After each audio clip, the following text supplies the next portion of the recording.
और एक और बड़ी खबर, रूस यूक्रेन में जारी जंग से जुड़ी हुई। क्राइमिया में सेवास्तोपोल नेवल बेस पर हुए हमले के 48 घंटे के बाद रूस ने एक बार फिर से यूक्रेन पर भयंकर मिसाइल से अटैक करके पूरी दुनिया को दहला दिया है। और इसके साथ ही साथ एक रूसी न्यूज एजेंसी ने यह सनसनीखेज दावा किया है कि सेवास्तोपोल नेवल बेस पर हुए ड्रोन अटैक में अमेरिका भी शामिल था।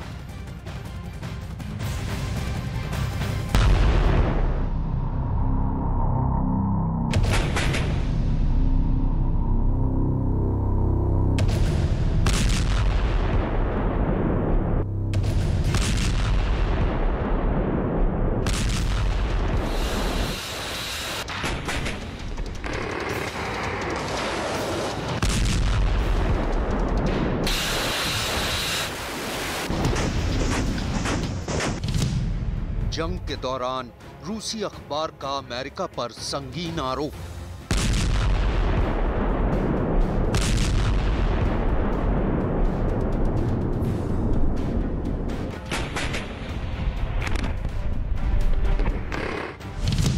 सेवास्तोपोल ड्रोन अटैक में अमेरिका का हाथ।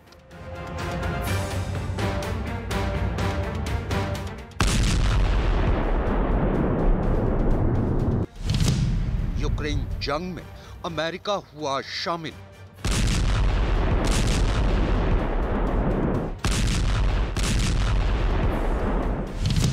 अब जंग और भी भीषण होगी।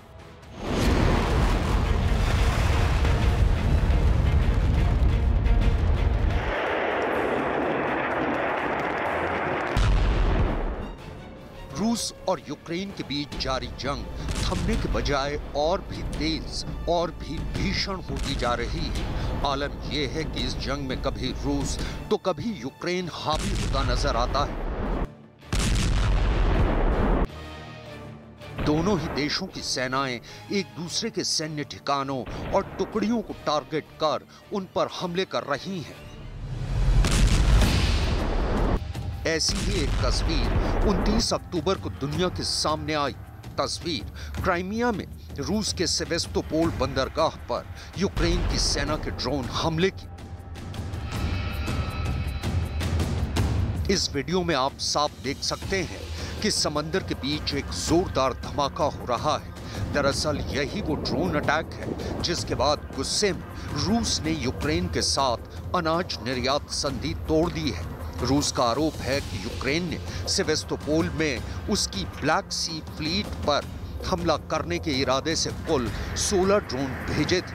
इनमें 9 ड्रोन और 7 अनमैन्ड मैरीटाइम व्हीकल यानी अंडर वाटर ड्रोन थे। रूस के मुताबिक उसने यूक्रेन के भेजे तमाम ड्रोन को नष्ट कर दिया था।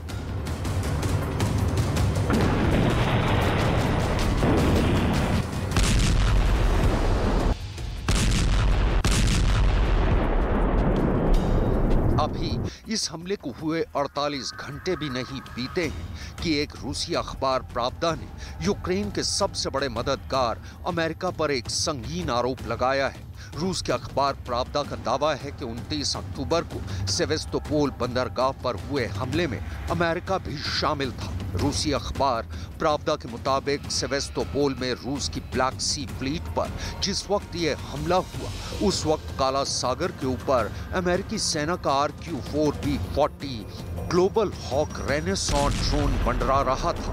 प्रावदा में छपी रिपोर्ट के मुताबिक अमेरिका ने अपने ग्लोबल हॉक ड्रोन की बदौलत सेवास्तोपोल हमले में शामिल तमाम ड्रोन को कंट्रोल किया। अपने आरोप को साबित करने के लिए प्रावदा ने बाकायदा फ्लाइट रेडार 24 का डेटा और एक तस्वीर भी शेयर की है। प्रावदा के आरोप के मुताबिक अमेरिकी ड्रोन का टेल नंबर 112046 था। इसका कॉल साइन फोर्टे 10 था। ये ड्रोन अमेरिका के रक्षा विभाग पेंटागन का है। इस अमेरिकी ड्रोन ने इटली के सिसिली शहर में मौजूद नेटो के कटानिया एयरबेस से उड़ान भरी थी और हमले के वक्त ये ड्रोन दूर से सेवास्तोपोल बे की निगरानी कर रहा था।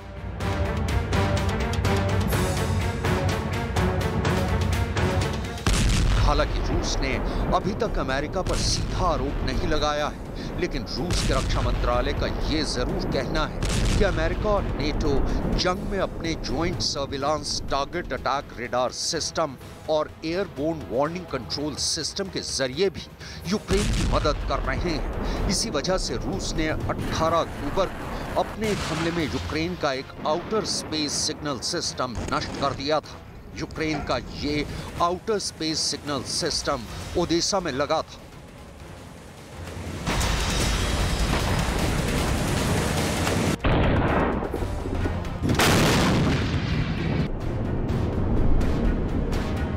फिलहाल तो अमेरिका पर यह आरोप रूस के एक बड़े अखबार और न्यूज एजेंसी ने लगाया है, लेकिन अगर यह आरोप सच निकला तो इसका सीधा सा मतलब ये निकलता है कि जंग में अमेरिका भी शामिल हो चुका है। यानी अब ये जंग रूस और अमेरिका में लड़ी जाएगी और अगर ऐसा हुआ तो यूक्रेन जंग को वर्ल्ड वॉर 3 में बदलते जरा भी देर नहीं लगेगी।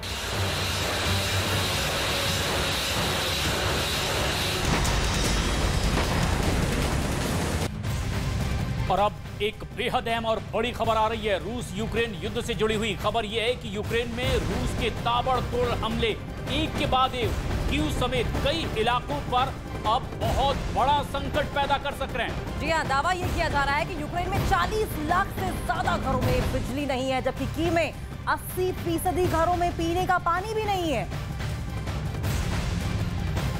यानी कई ऐसे इलाके हैं जहां पर अब कीव और आसपास के इलाकों में लोग एक एक बूंद पानी को तरस रहे हैं। और यही स्ट्रेटेजी है रूस की कि अब बुनियादी जरूरतों पर किया जाए करारा प्रहार।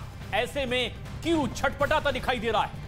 बिल्कुल, ये स्ट्रेटेजी पुतिन की शुरुआत से ही रही है कि हुक्का का पानी बंद करिए, खत्म करिए और जो बेसिक इंफ्रास्ट्रक्चर है उस पर अटैक करिए, चाहे वो एनर्जी पावर प्लांट हो या फिर पावर ग्रिड्स हो, उन्हें तबाह कर दीजिए, तहस नहस कर दीजिए। यूक्रेन अपने आप घुटनों पर आ जाएगा। 80% घरों में देखिए पीने का पानी नहीं है।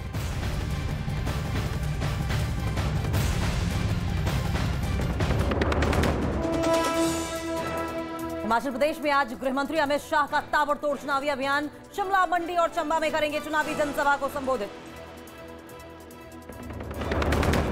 पाकिस्तान, अफगानिस्तान और बांग्लादेश के अल्पसंख्यकों पर गृह मंत्रालय का बड़ा फैसला। गुजरात के मेहसाणा और आणंद में रह रहे हिंदू, सिख, जैन, बौद्ध, पारसी और ईसाइयों को मिलेगी भारत की नागरिकता। मंत्रालय ने जारी की अधिसूचना। दिल्ली में प्रदूषण ने तोड़ा इस सीजन का रिकॉर्ड। 551 AQI के साथ दिल्ली में प्रदूषण का स्तर हुआ खतरनाक। पंजाब में नहीं थम रहा पराली जलाने का सिलसिला।